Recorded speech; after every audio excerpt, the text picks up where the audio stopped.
What's up, guys? It's me, Chris, here to give my brief WC 44 prediction, main event prediction, and my picks for UFC 106.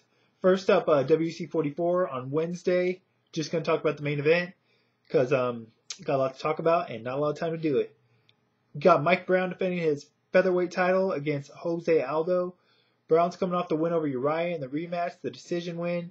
Before that, he beat down Leonard Garcia in one round, and before that, he had the fight where he stopped Uriah in the first round to win the title. You know, against Jose Aldo, dude's only got one loss in 16 fights. Undefeated in the WEC, 5 wins, all by knockout or technical knockout. He's coming off that 8-second stoppage with the flying knee over Cub Swanson. You know, Brown's the champ. He's only 5'6", Aldo's 5'9", so Aldo's got the height and probably the reach advantage. I'd say Brown's got the strength advantage. Definitely has the experience advantage, both in the WEC, or not in the WEC necessarily, but as far as been fighting longer, it has a better level of opposition. Brown does have 4 losses by submission, but his last one was 4 years ago, so I don't think he should worry about getting submitted here. You know, Aldo is very competent on the ground, but I don't think he's going to submit Brown. Brown, aside from, training with a good team, is a very strong fighter. He should be able to power out of submissions, unless he gets caught in something like a choke. I think the fight early on will be a stand-up battle, although I think Brown will want to probably put Aldo on his back. I don't think you want to stand and trade too much with Aldo. He's shown to be very dangerous there. I think Brown should ultimately be able to avoid getting knocked out, but you never know. Aldo's very explosive with his offense. But the thing is, Aldo's never been in a 5-round fight. Brown has, most notably in his last fight.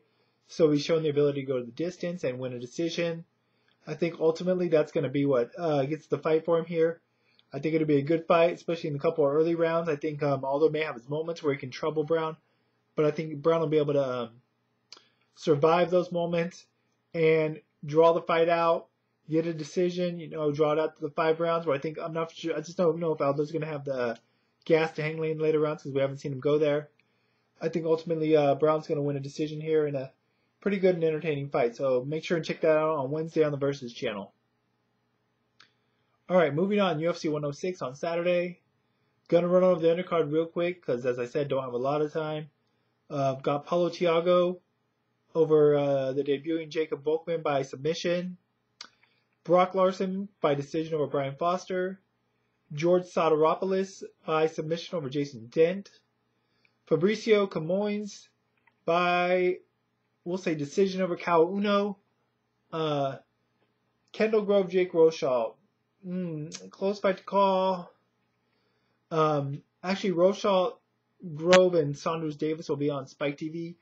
The hour before the main event, or before the UFC pay-per-view goes on live, so make sure and check those bouts out. But Grove, Rochal's got the wrestling advantage.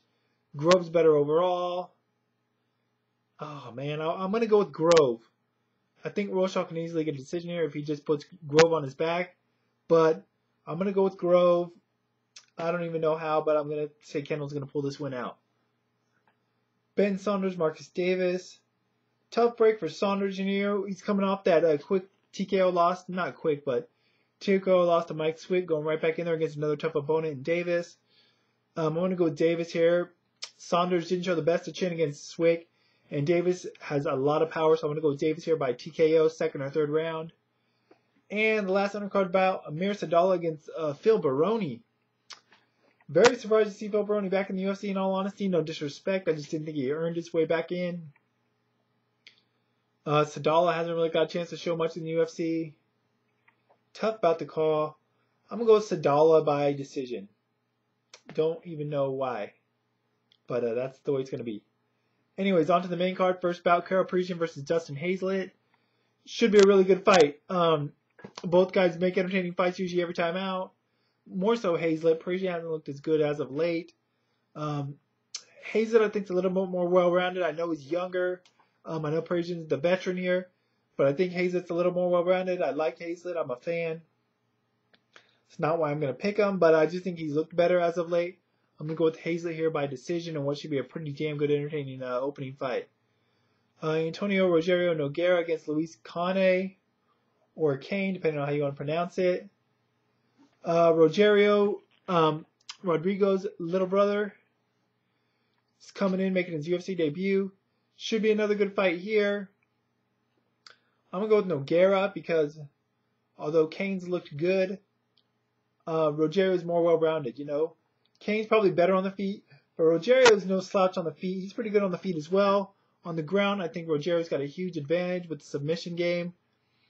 And I think he can get a submission here. I'm going to go with Rogerio by a submission sometime in the fight. And what should be a good fight, though. Good, entertaining fight. Co-main event. Josh Koscheck, Anthony Johnson. I feel like I'm missing a fight here. I don't know. Maybe Sidala Baroni's on the main card. I don't know. But, you know, with Lesnar card one falling off, I'm all mixed up on this card. Co-main event, Josh Koscheck, Anthony Johnson. Anthony Johnson's coming off a quick turnaround. He had that quick stoppage over Yoshihiki Yoshida in UFC 104, I believe. Should be good, though, because he wasn't able to make weight there. Hopefully the quick turnaround will be able to give him the chance to get in shape and make the weight here. Good fight.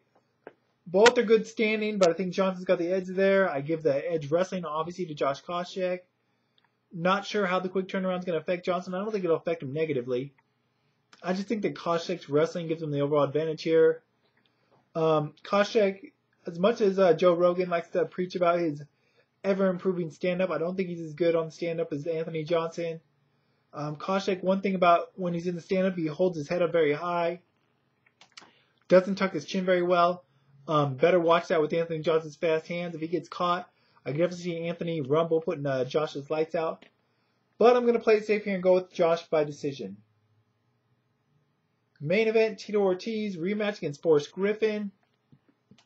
They first fought, man, what was it, 3-4 years ago now? Tito won a disputed split draw. Close fight, could have went either way, the decision. Rematch finally happening. You know, Tito hasn't fought in a year and a half. His last fight was a loss to Machida in the UFC. Before that, he had the draw with Rashad. Honestly, since their first fight, Tito hasn't done a whole lot impressively. Aside from those fights, he had the loss to Chuck and the 2 wins over Ken Shamrock for what those are worth. You know, he recently got the back surgery, said he feels 100%, says he feels better than he has in years. We shall see. This fight will definitely be an indicator of that. But the layoff's not going to help me, that's for sure. As for Forrest, his last fight, he lost quick to Anderson Silva. Pretty one-sided beating, in all honesty, even though it was a short fight. You know, before that, he had the loss to Rashad. Before that, wins over Rampage, Shogun, Ramirez, lost to Jardine, went over Bonner. So he definitely has looked a lot better, even included with the losses, than Tito has since their first fight. He's improved more, I think. You know, the thing is, he's coming off a wedding and a honeymoon. This is kind of a short fight for him to get ready for. You know, but I think he's had enough time to prep for it. I don't think cardio should be too much of an issue or anything. You know, a lot of questions going into this bout for both fighters. Who do I think is going to win the fight? Depends on how Tito, the layoff and the back surgeries helped him. You know, Tito can maybe do what he did in the first fight, in the first round where he put Forrest on his back and was able to just dominate. As we saw in the fights against Rashad, or the fight against Rashad most notably, Forrest isn't all that good when he's on his back. If Forrest can play or show good takedown defense as he was able to in the second and third rounds of their first fight, he should probably be able to get the better of the stand-up. Not that he has a huge advantage there, but I do think he has an advantage, especially with the kicks and whatnot. Tough fight to call, you know, especially based off their last performances and stuff.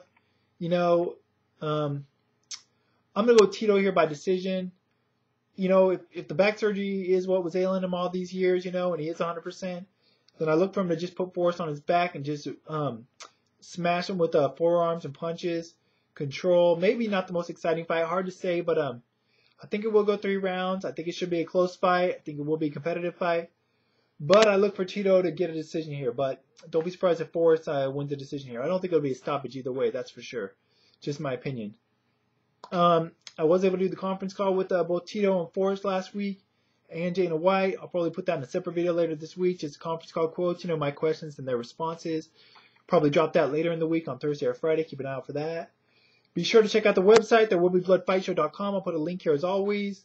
I'll put a link to my Twitter. You know, the only thing I put on my Twitter mostly is my thoughts on fights, and just keep people updated on what I'm doing on the website whenever I drop articles and whatnot, and interviews and conference calls. So check that out if you're interested. That's pretty much it. I'll probably be back on Sunday to give my thoughts on this UFC card. But until then, y'all, I'm out.